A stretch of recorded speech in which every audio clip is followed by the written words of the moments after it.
So one thing that economists do and do well is interpret data, right? So economists aren't the only ones who know data, but that's one of the things that we do. And so we're pretty good at sort of looking at the studies that are out there to figure out what we know. Like certain things are kind of unambiguous, right?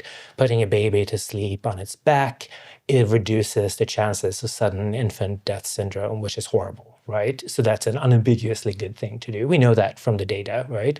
But then economists can also say what we're ignorant of. There's a ton of things that parents will tell you to do, or that people will tell you to do, that we don't really have any good basis for. And that leads me to sort of the third thing that I think is important, which is that economics underscores the importance of values. So at the end of the day, what's good for you and your kid and your family will depend on your preferences, like, to some extent. Like, we have the same preferences when it comes to keeping our kids alive, obviously, but then we have slightly different conditions and we have slightly different preferences. So if it comes to questions like, should we breastfeed or not? These are complex decisions that have sort of potentially long-term consequences. There's evidence to the effect that breastfed babies do better in the short term and in the long term. But then there are factors that might motivate not breastfeeding, right? And that includes like personal preference. And it includes like your employment conditions and things like that. So what economics can do, I think that's helpful, is that it can help you sort of integrate the data, the stuff that we have, like the evidence that's sort of incontrovertible that you need to act on, and the evidence that sort of, could go either way. And I think that's helpful because if you're a parent, especially if you're a woman, you'll be overwhelmed with people having opinions about your parenthood and your approach to parenting, right? It's insane how the moment somebody gets pregnant, right, their state and their activities becomes a matter of everyone's concern. Everyone's got an opinion. Complete strangers will tell you like how to live your life and how much to sleep and what to drink and what not to drink and whatever. And many people find this hard, right? Because there's so much judging. And it comes not just from like outsiders, it comes from other moms and dads. And this can be hard, right? You're made to feel inadequate, basically no matter what you do.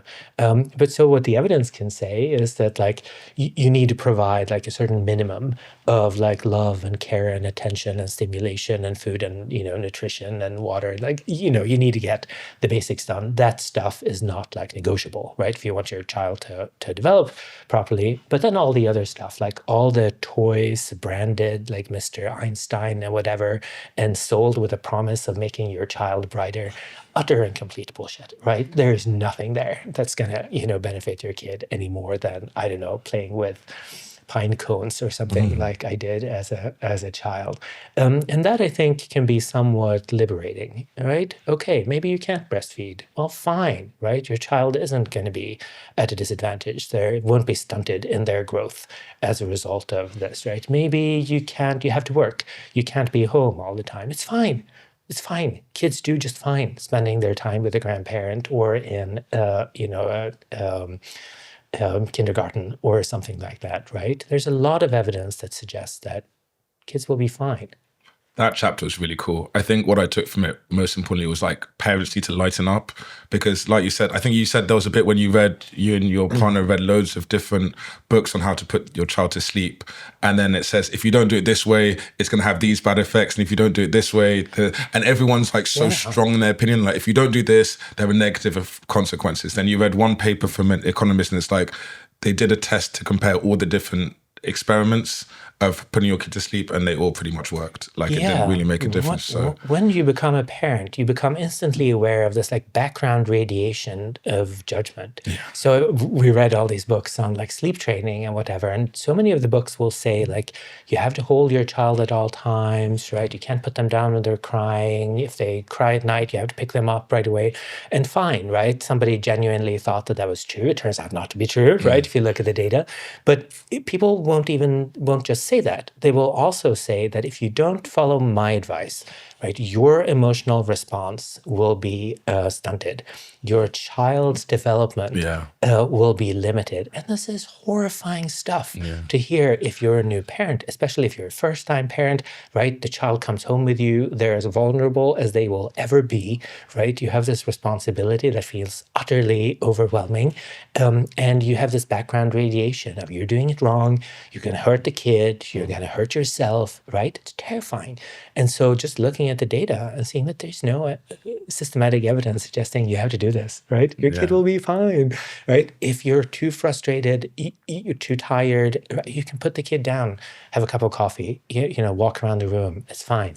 It's like with everything, information overload. For me, I see like all on Instagram, they're like, oh, do this with your kid. Don't do this with your kid. Don't do that. And you saw lots of books and it's just like so much information. You're like, who do I listen to? Like, I don't know if this is generational, but whenever I turn on like the Instagram machine or something, I get these like Instagram posts machine, I love that. saying like, stop doing this, you do this, like you leave your button undone, like stop doing this. Yeah. Or they're always trying to tell you how to stop live your tying life. your tie like this. It's like, where does this come from? Like, why do people become so judgmental? Like, if people want to say, here's how I like to dress, you might want to dress this way too, fine. But the message seems to be like so often, stop doing the thing you're doing when what you're doing is mostly fine, right? Well, let's put it to test. We've got your daughter at the back of the room. So, and you and your partner are social scientists. Do you think it's made you better parents? Absolutely, yeah. Can you shout out from the back? Do you think you got good parents? That was like gun to the head. That was like a gun to the head answer. That was like a C plus. I'll give them a pass. Bad of the day. I think kids don't realise they've got good parents until they become parents themselves. 100%. And then you're like, holy crap, this is hard. I don't know how my parents raised three because I'm struggling with one. Especially me. Yeah, I was a troublemaker when I was a kid, so I don't know how they got through three of us. I'll say it gets easier in part because you realize you have to relax a little. So we have three. So Iris in the background here has twin little sisters.